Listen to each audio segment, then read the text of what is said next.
Coucou Cécine, ça y est, 2025 vient de s'achever et je vais faire mon flop 10 des films de 2025 que j'ai trouvé les plus nazes. Comme chaque année, j'ai regardé beaucoup de films en 2025, suivez-moi sur Letterboxd, et j'ai vu un total de 72 films sortis en 2025, que ce soit au cinéma et sur les plateformes. J'ai choisi les 10 pires parmi tout cela et on va commencer par le numéro 10. Mission Impossible The Final Reckoning.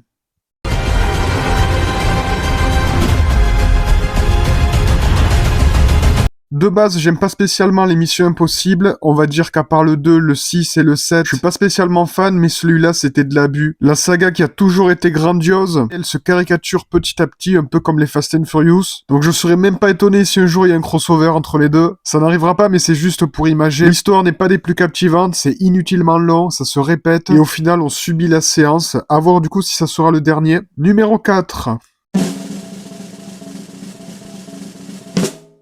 Conjuring 4.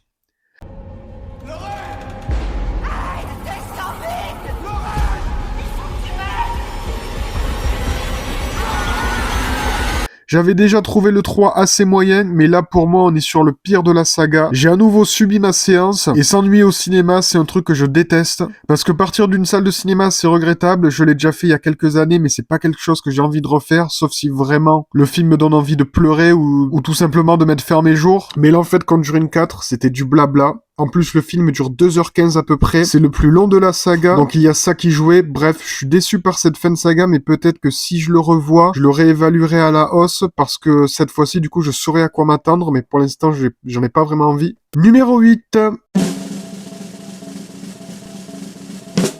Chien 51.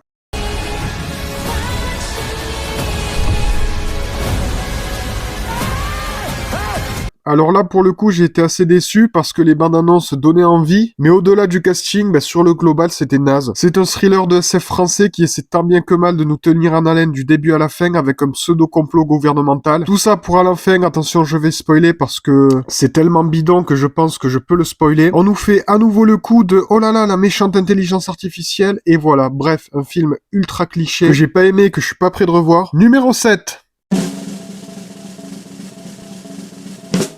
Souviens-toi l'été dernier.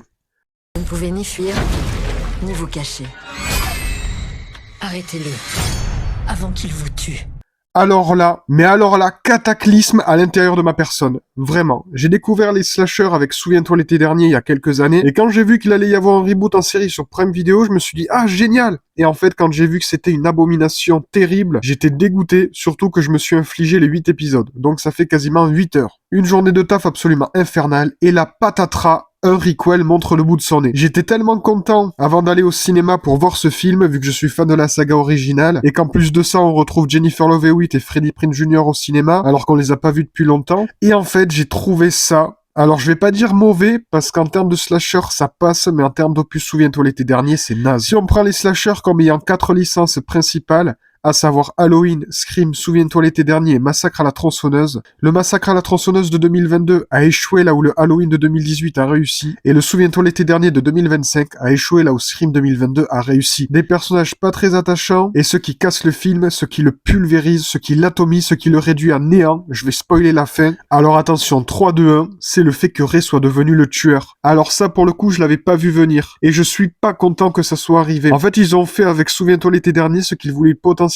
faire avec Melissa Barrera dans un des prochains Scream, sauf que du coup ça se fera pas vu qu'elle a été virée, mais bon ça c'est un autre débat. Et du coup il en sort du film Souviens-toi l'été dernier, un film qu'on aurait pu rebaptiser Slasher 2 avec des acteurs de série et basta. Très déçu, mais j'ai quand même hâte de le revoir, parce que je me dis que peut-être en le regardant en connaissance de cause une fois de plus, je le réévaluerai peut-être un peu, même si je sais que c'est un film que j'aimerais pas, mais qui pourra peut-être me paraître moins décevant. Numéro 6.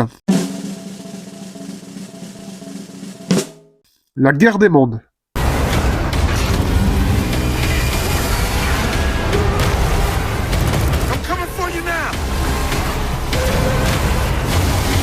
Je pense que ce film a fait l'unanimité pour tout le monde, et une fois mon visionnage terminé, ayant vu tellement de films pourris, je me suis dit bon, c'est naze, mais c'est pas si naze que ça passe vite, et en fait, plus le temps passe, et plus je me suis mis à le trouver bidon. et à me dire qu'en fait il n'y avait rien à sauver malgré la présence d'Ice Cube et Eva Longoria. C'est naze, mal filmé, mal monté, mal joué, inintéressant, cliché, et on passe un très bon moment alors que ça dure à peine 1h20. Numéro 5.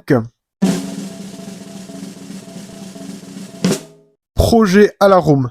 À tous nous tuer.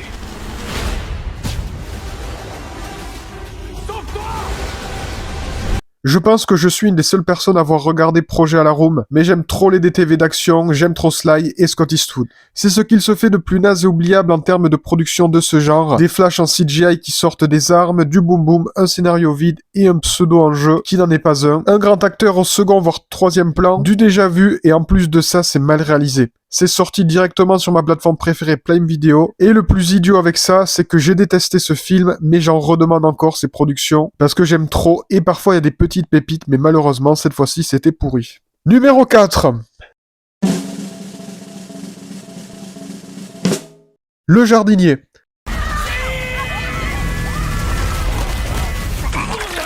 Je ne vous comprends pas. Ça doit être un truc de jardinier, je sais pas.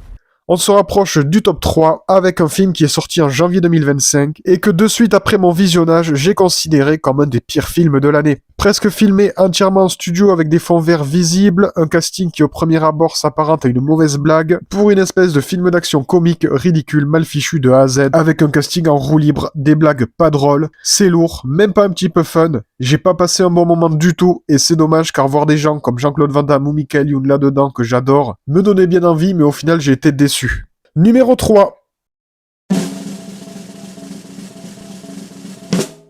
Atoman.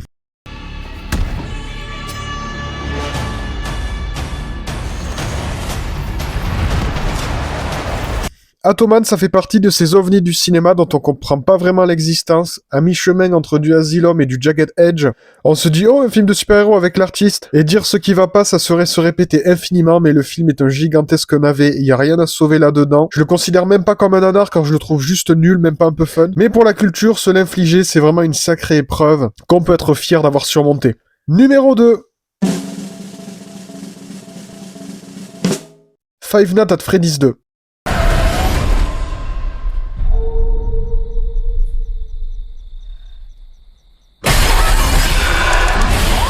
Je suis pas un grand fan de l'univers FNAF à la base, mais j'ose pas imaginer l'insulte que cette saga doit être pour les fans. Des jeux vidéo, en fait, ils ont fait comme pour les films Venom, ils ont rendu au rang de nounours semi-agressifs des créatures effrayantes, et ça, je trouve ça pathétique. Parce que ça rend mignon des choses qui ne sont pas censées l'être à la base, donc aucun frisson. En plus de ça, on est sur ce que peut nous proposer de pire le studio Blumhouse. D'habitude, je les défends, mais là, ils sont indéfendables. De l'horreur pour préado, d'habitude, je déteste que les gens disent ça, mais là, c'est la vérité. Aucune goutte de sang, du hors-champ, comme s'ils avaient pas de budget alors qu'il y en a. Apparemment, le film a bien marché, donc évidemment, il va y avoir un troisième film, mais j'ai aucun espoir. Et pour terminer, le numéro 1.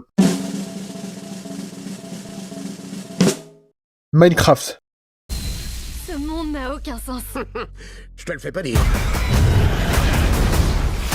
Je sais pas à quoi il fallait s'attendre venant d'un film Minecraft, mais pour moi, il aurait fallu que ce soit un film d'animation à 100%. Et là, ça aurait peut-être pu être chouette. Au lieu de ça, on a un Jumanji pourri, avec un casting en roue libre, des blagues pipi caca, Jack Black plus caricatural que jamais, et des explosions de partout, comme si Michael Bay était rattaché au projet, alors que non. Minecraft, c'est ce qui se fait de plus naze en termes de blockbuster et en termes de film pour le jeune public. C'est pareil, il va y avoir une suite, j'irai évidemment me l'infliger, et je pense que ça sera bidon. Tout comme celui-ci. Plutôt que regarder un film Minecraft pourri, autant repartir jouer au jeu, lancer une survie ou un mode créa. Car c'est sûr qu'on va plus s'amuser là-bas. Voilà, c'est tout pour mon flop 10 des films de 2025. N'hésitez pas à dire le vôtre en commentaire et à bientôt. Ah, ah, ah, ah.